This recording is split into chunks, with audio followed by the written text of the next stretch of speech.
Precepts incense, samadhi incense, wisdom incense, liberation of views incense, cloud of lighted incense pouring into the Dharma realms, offering to the highest teachers of the 10 directions. I respectfully bow to the incense cloud Bodhisattva. I respectfully bow to the incense cloud Bodhisattva. I respectfully bow to the incense cloud Bodhisattva. I respectfully bow to all directions of space, all realms, past, present, and future, all Buddhas, the honored Dharma, the enlightened Sangha, the permanent three treasures. I respectfully bow to our own teacher Sakyamuni Buddha, the future born Maitreya Buddha, great wisdom Manjushri Bodhisattva, great practice Samattabhadra Bodhisattva, Dharma protector Bodhisattvas, Buddhas and Bodhisattvas assembled at the great holy mountain. I respectfully bow to the great love, great compassion, Amitabha Buddha of the Western Paradise, great compassion, Avalokiteshvara Bodhisattva, great vow, Ksitigarbha Bodhisattva, great power, Mahastamaprada Bodhisattva, all the Bodhisattvas in the great pure ocean.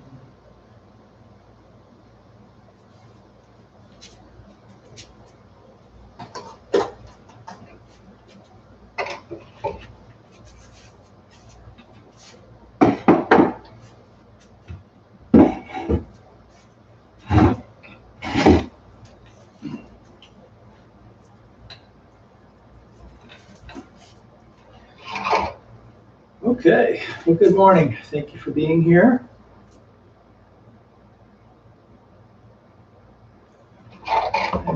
Looks like I have a technical thing. No.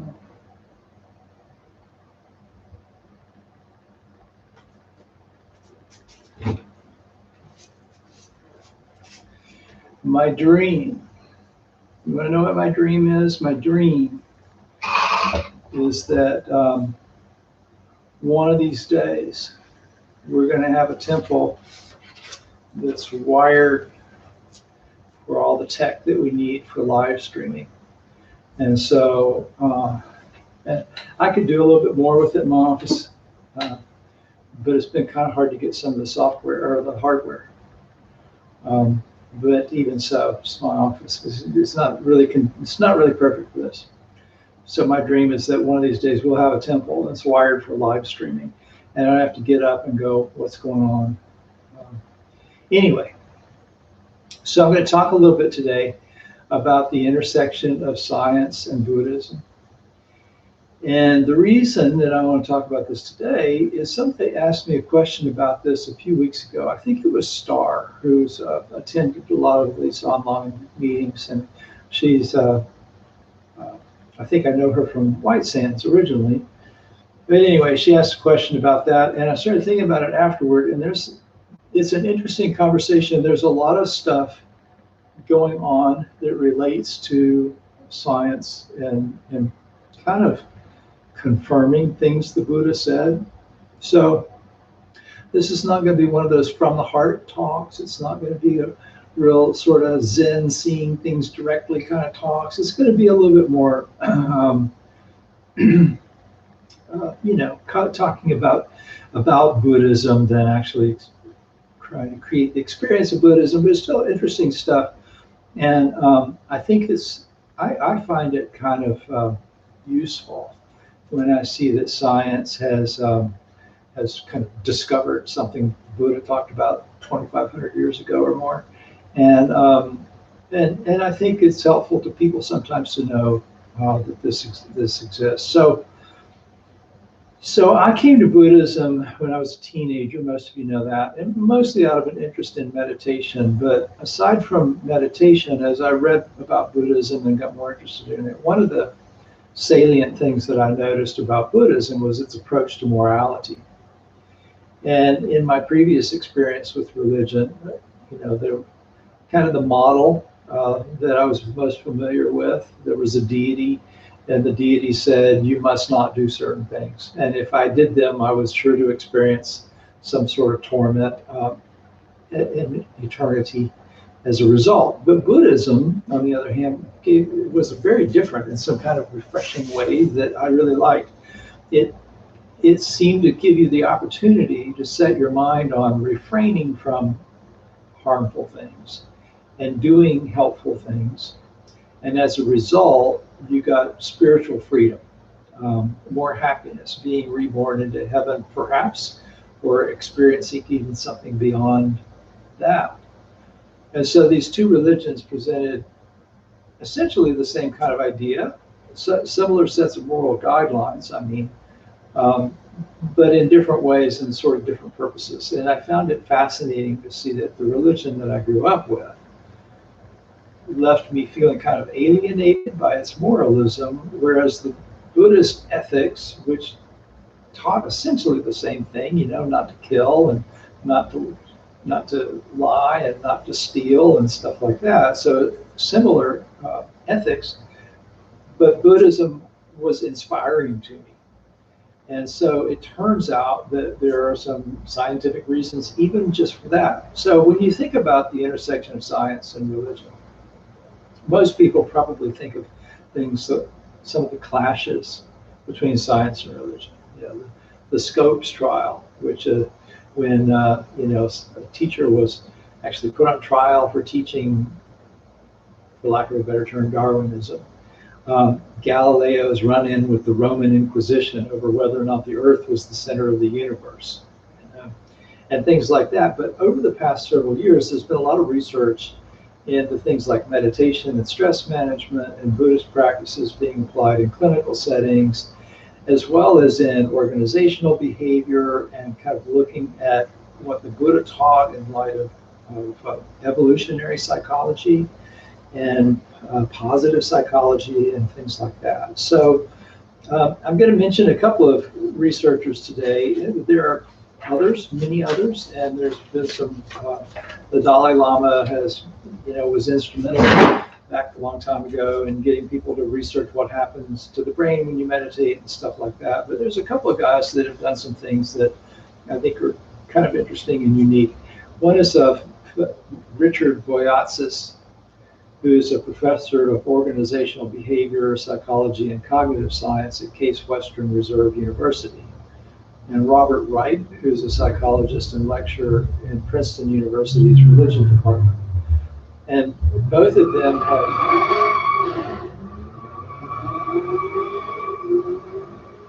Sorry, somebody must be in a hurry to get somewhere.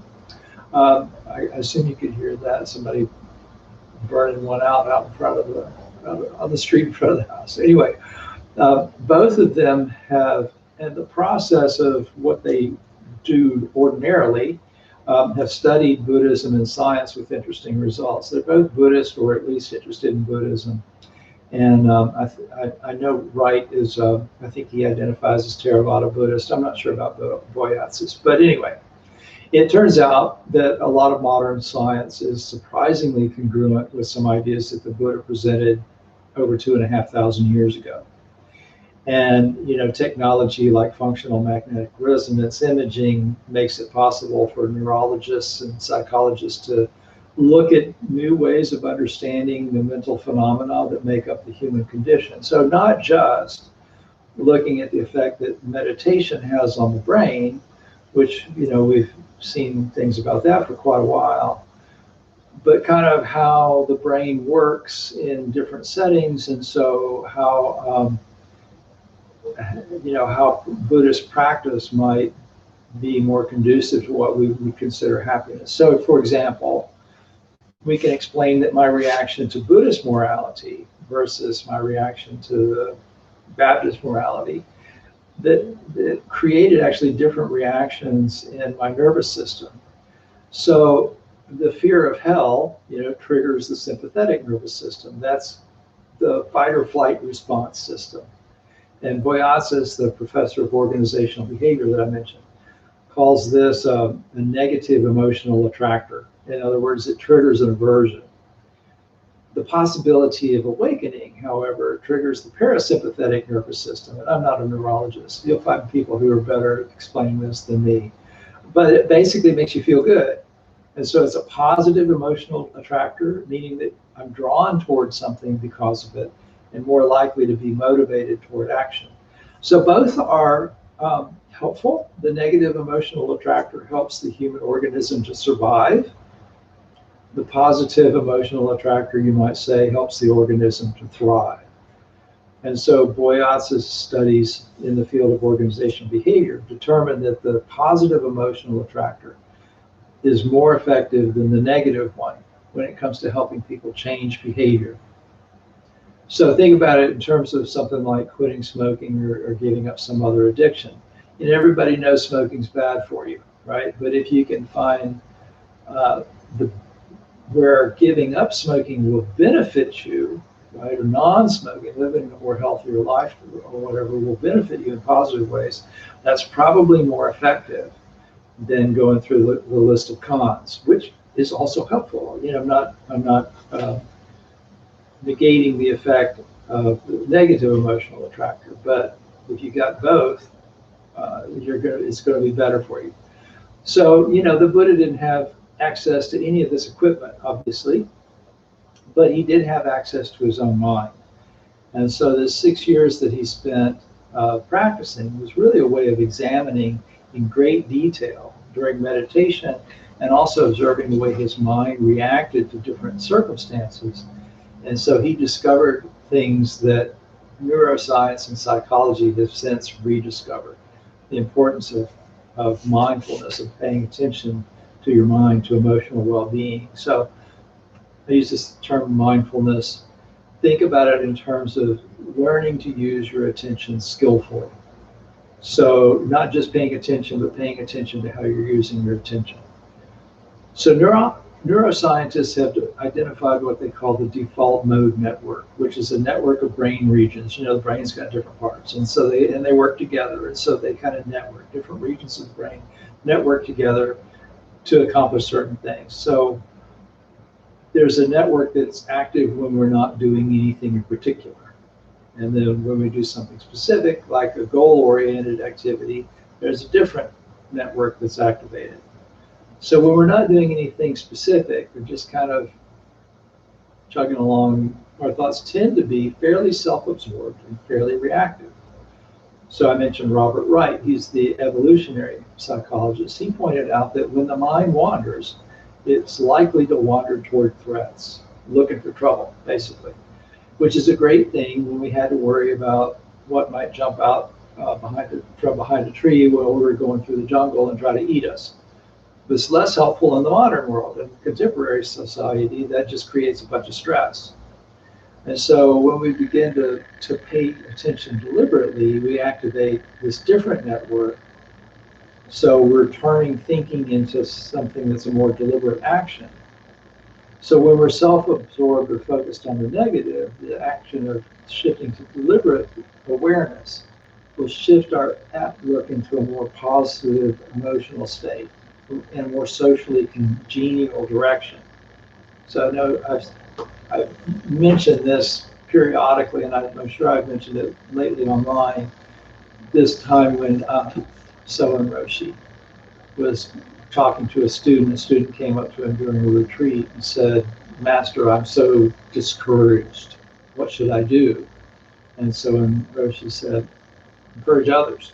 So there's actually a physical change in what's happening in the brain when we go from kind of self-absorbed, self-evaluative thinking to shifting it into a more socially congenial direction. It's one that makes us feel better, like literally feel better.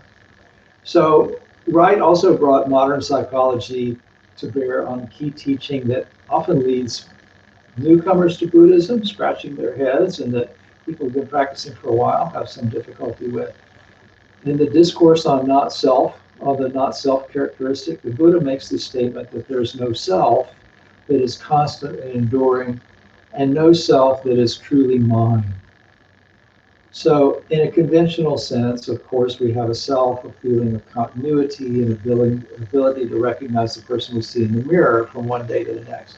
When I woke up this morning, I knew who I was. I had a sense of continuity from yesterday.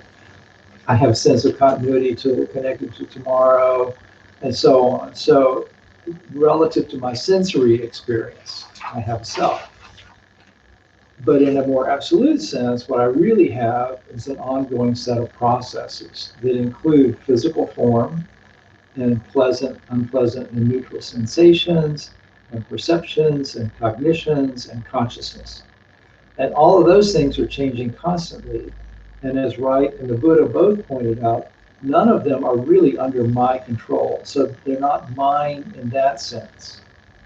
So in the discourse on not self, the Buddha asks, he says, if form was self, if this was mine, then wouldn't it be possible to say, may this form be thus? And it would be as I ordered it. And then he asks the same questions about feelings, cognitions, and so on. So if this was really mine, I might decide I want to be taller or younger or better looking, right? Or something like that. Stronger. And you can't do that. You're sort of subject to what happens. So it's not mine in the sense that I have determination over it. Certainly have influence over it. I want to lose weight, so I'm going to eat less. I'm going to move more, things like that. But that only takes you up to a point. You're still limited by the form itself, which is really out of your hands. So it turns out, too, that when we look at the science relative to the brain and the mind, we find some additional support for the idea that we have no self that's in charge, or that we think that really aligns with what we think of as ourself. In fact, there's a theory that comes from evolutionary psychology called modular theory of the mind, which says basically that what we think of as mind is made up of genetically influenced modules or domain-specific modules, each dedicated to solving specifically evolutionary problems that arose during, as a result of natural selection and the way it shaped the human brain. So this is still a little controversial. Not everybody agrees on all of this, but research kind of supports the idea that the mind, that is our thoughts, emotions, and behaviors, are not under the control of a single commanding self. There's no driver at the wheel. Maybe a bunch of drivers at different wheels, but there's no one entity that's like, okay, I'm in charge of this mind here. So each module kind of has a mind of its own. And so the Buddha was not big on teaching philosophical ideas like that or mapping the brain. He was concerned with how to reduce suffering. So we should not focus so much on the question, is there a self? But on the question, how does the idea of self lead to stress and suffering? And when we let go of the idea that there's a me in charge, then we actually let go of a significant cause of stress. There's a lot of support for this idea in contemporary psychology.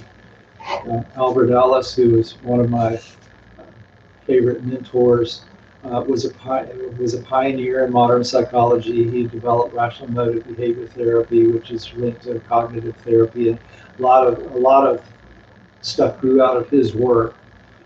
And he pointed out that the idea of a self, what we think of as a self, is at best vague, and that we exist as an ongoing process. So, and yet, where this comes into creating trouble for us is that we engage in a lot of self-rating, which leads to a lot of our emotional turmoil. We judge ourselves, despite the fact that ourself is not real easy to even identify, much less judge. So from the standpoint of what's mentally healthy, it makes a lot of sense to be skeptical of this idea of a self as such, that is mine and that has some enduring essence of me-ness. And if you doubt that, I mean, think about people sometimes who, maybe they'll want to make some change in their life, but they'll say, oh, well, I'm not that kind of person. Or I can't do that kind of thing. It's basically this individual has come to this idea that because they failed in the past, they're a failure, right? Or because they couldn't do something in the past, they're just not, their self is not capable of that. Rather than seeing this as kind of an ongoing changing thing, and continuing to work on something, we start to define who we are, then we put limitations on ourselves. Think about, the idea of what Suzuki said. In the beginner's mind, options are infinite. In the expert's mind, there are very few. So once we think we know who we are, know what I am, then we start to limit, what our possibilities are. So there's another key teaching in Buddhism that probably everybody's heard of, the Four Noble Truths, which begins with the recognition that there is suffering.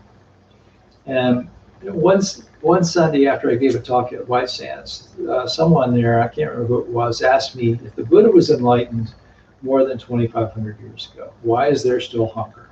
Why is there still war? Why is there still suffering? It's a good question, and I think modern science reveals at least part of the answer. Poverty and war and things like that result from what the Buddha described as the three poisons: greed, anger, and delusion.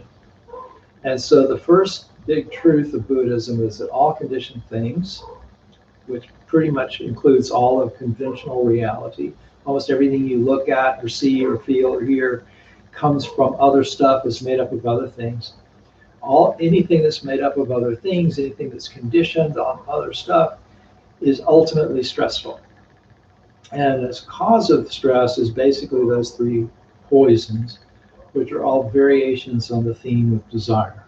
And so Wright, again, the evolutionary psychologist, points out that we can derive from modern Darwinism and evolutionary psychology the idea that natural selection built in the sensual pleasure as an ephemeral phenomenon. In other words, it doesn't last forever. It passes quickly. And so this helps explain this teaching, that what arises from desire for sensual gratification, from greed, and that sort of thing, will not prove to be satisfying over the long term. So you think, well, how in the world would that benefit me as an organism, that sensual desire passes quickly, that sensual pleasure is ephemeral? It may not be obvious, but this actually probably helps us survive. In order to survive, it's helpful to feel disappointed when things don't turn out the way we want them to.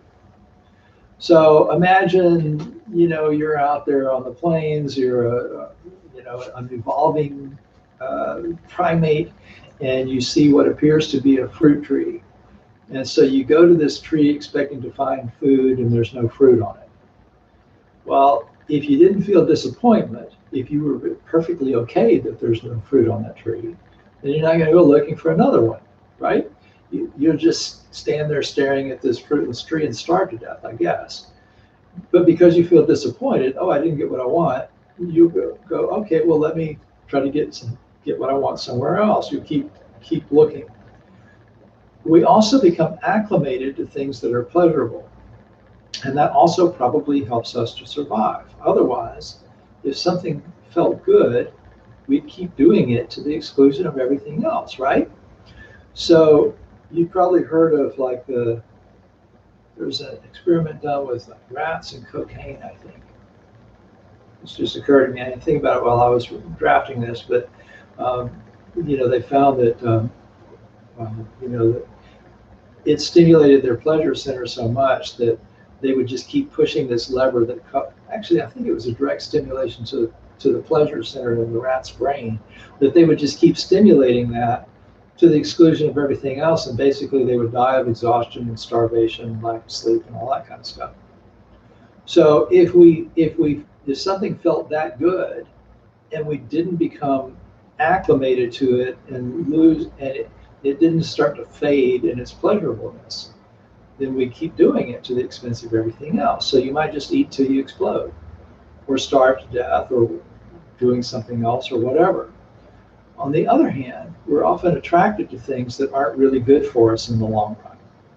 So we may be more attracted to sugary foods than is good for us, or to sexual activity, or laziness, or power, or wealth, or whatever, and then react violently to things that really aren't threatening at all. And these things probably derive from mechanisms in the brain that helped us survive when we were relatively unprotected primates living in a dangerous world with a limited supply of calories available to us, right? So you taste something sweet, and oh, I want a lot of that, because you might not get any more calories again for a while. So to answer the question that came up at White Sands, you might say that poverty and war and suffering continue because we continue to behave as natural selection defined us, and we often behave as part of our mind as if part of our mind is determined to lead us down the wrong path because society has evolved, or the brain hasn't evolved quite with it. But where things like the Dharma come in is we go, oh, we can sort of look at what our mind does that's unskillful, and we have this ability, this conscious mind, to try to redirect in more skillful ways.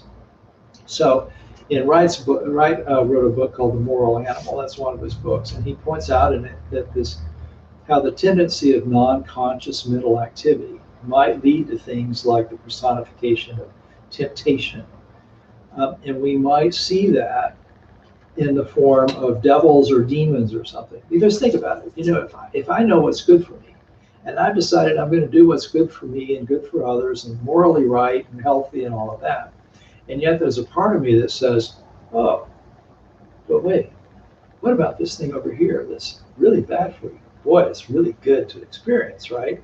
That we might start to see that as if it's a devil or a demon or something inside of us talking to us. So it's kind of like the old cartoon image of the angel on one shoulder and the devil on the other shoulder, and they're both whispering in your ear, right? So I think it's kind of easy to see how a compassionate, caring, kind of rational self might experience the urges to harm others or give in to lust and things like that is coming from some other entity.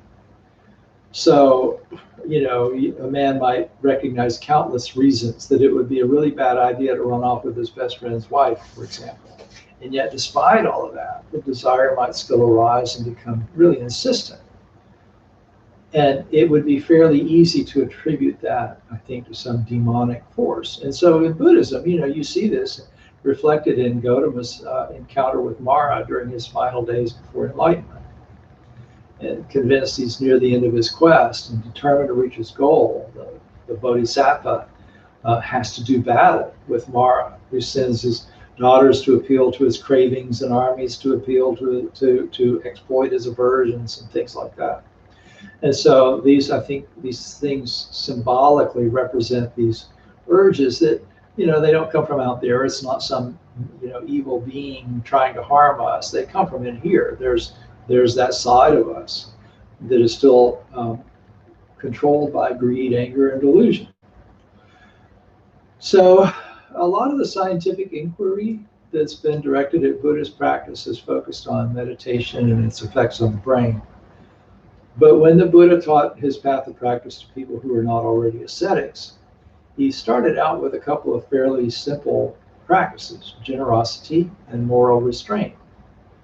So moral restraint is reflected in the vows Buddhists take, to refrain from killing, stealing, engaging in harmful sexual activity, harmful speech, intoxicants that cloud the mind. And there are psychologists and sociologists who have suggested that religious moral codes like this really kind of provide a kind of sort of recipe for living that has evolved through human history because it's useful to the survival of the species. It's kind of like those survive versus thrive mechanisms in the nervous system that I mentioned before when I talked about, the moral imperative that, staying out of hell by doing the right thing versus reaching enlightenment by doing the right thing. So we have urges and drives that serve our desire and to survive and to, continue the species and so on, even sometimes at the expense of other humans or non-human beings. And at the same time, we have social mechanisms that enable us to thrive, to survive in the context of a safer and more congenial society. So the basic foundation of Buddhist practice is giving. You think about the basic practice being meditation or something like that, it's really based on the idea of sharing, generosity. And this is an active expression of goodwill. And some evolutionary psychologists and positive psychologists suggest that the brain may have evolved to support the idea of compassion and goodwill as a way to ensure some degree of social coordination, basically social cooperation. If we recognize, suffering in others and we identify with that, we want them not to suffer. But that's good for us as a society, which is good for us as individuals. And so you think about how the Buddha said, the beings knew, as I know, the benefits of giving and sharing. They would not eat without having given, nor would the stain of miserliness overcome their minds. So he must have recognized something like this, that it's good for us as people, and it's good for our society if we be sharing people. So what happens when science and religion agree and may even seem to advance one another's aims? You got to wonder, like I think about these applications of Buddhist practice in secular settings, meditation applied to pain management, things like that.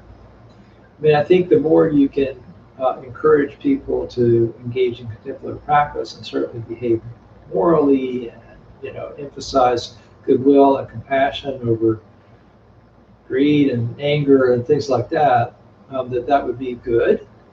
But I sometimes wonder, if a partnership between science and religion, if it helps everyone be healthier and happier, would we lose the mystery of religion and perhaps lose some of the poetry from our lives and lose some of the things that religion offers us that maybe is sort of beyond science or lies outside of science, that has more to do with determining meaning and purpose and stuff?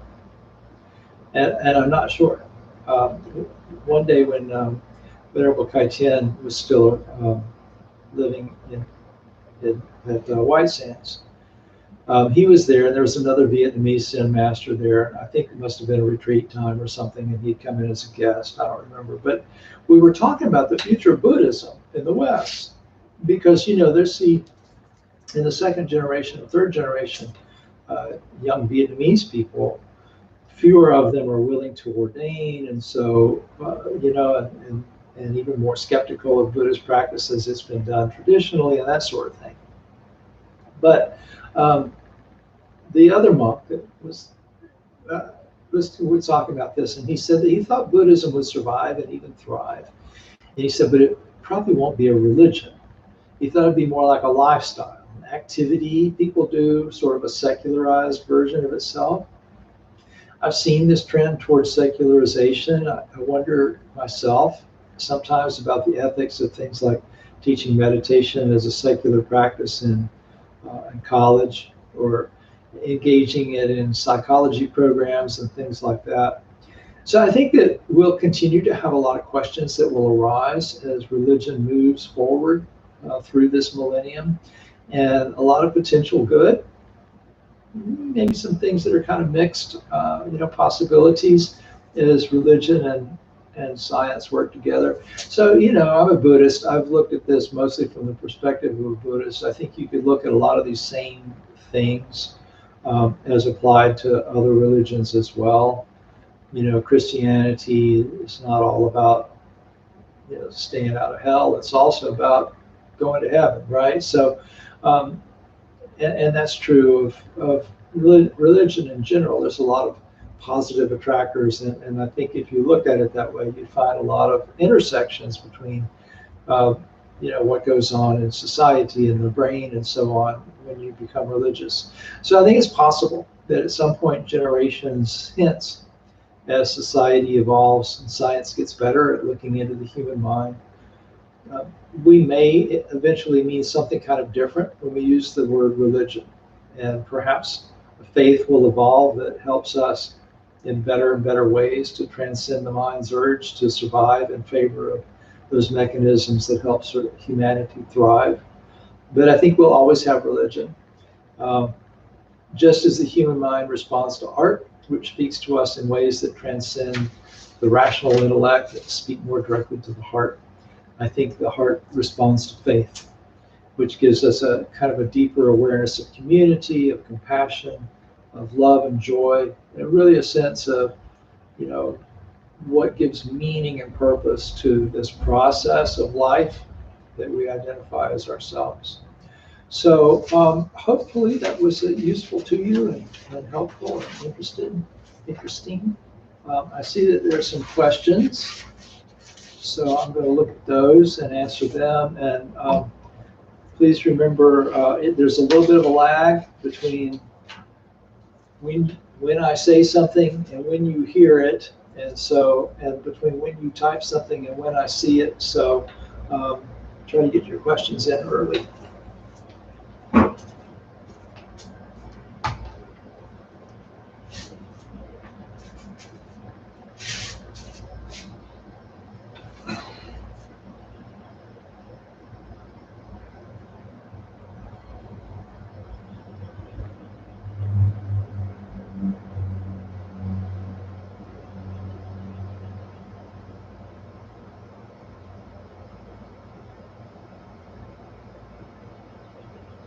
Okay, well, we have an interesting conversation between Mary and Janet.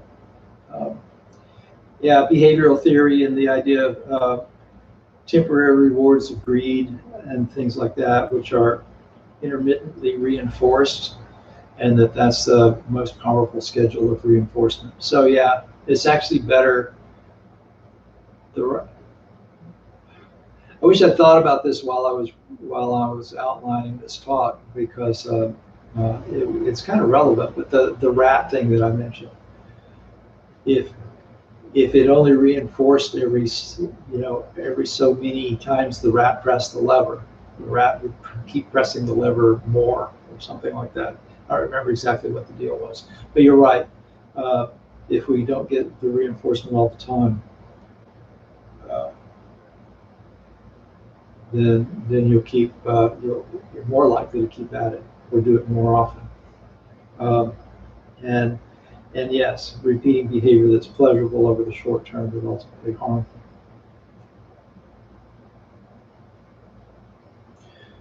So yeah, art, religion, music, those things tend to communicate to parts of our mind that sort of bypass conscious reasoning, go more straight to the heart. And I think that's why things like religion, like music, visual arts, poetry, things like that, we'll endure, because we need ways. And Zen koan's another way of doing that. It's a way of bypassing the rational. Let me think about this till I figure it out. Mind. It doesn't work that way. You have to let go of that, and in letting go of it, you have to experience it. So anyway, and I'm glad that the talk about hell was helpful. So thank you very much for your questions. Thank you for being here. I don't see any more questions, so I'm going to say the dedication of merit now.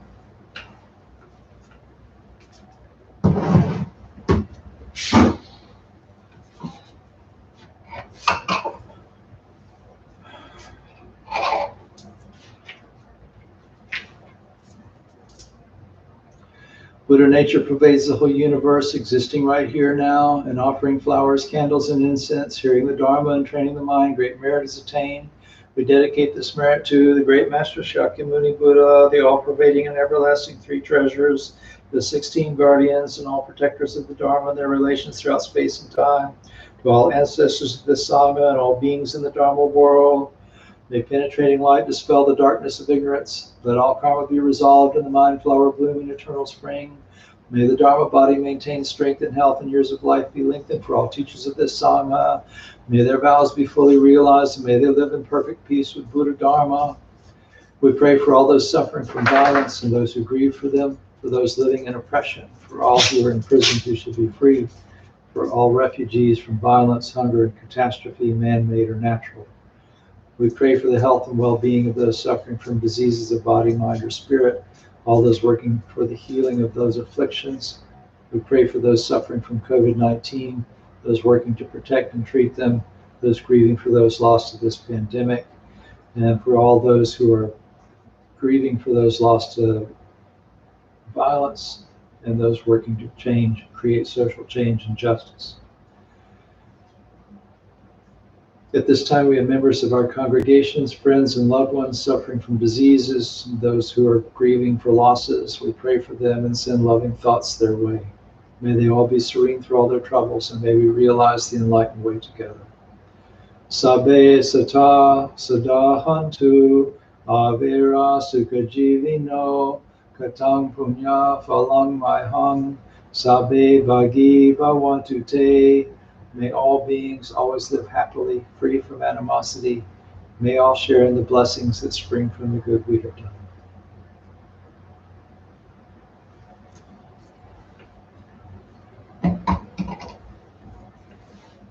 Well, you gotta move, sweetie. I'm gonna step on you.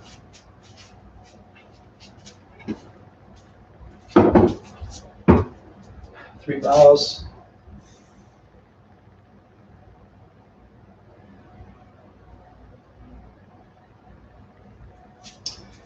Thank you, and have a great rest of your weekend.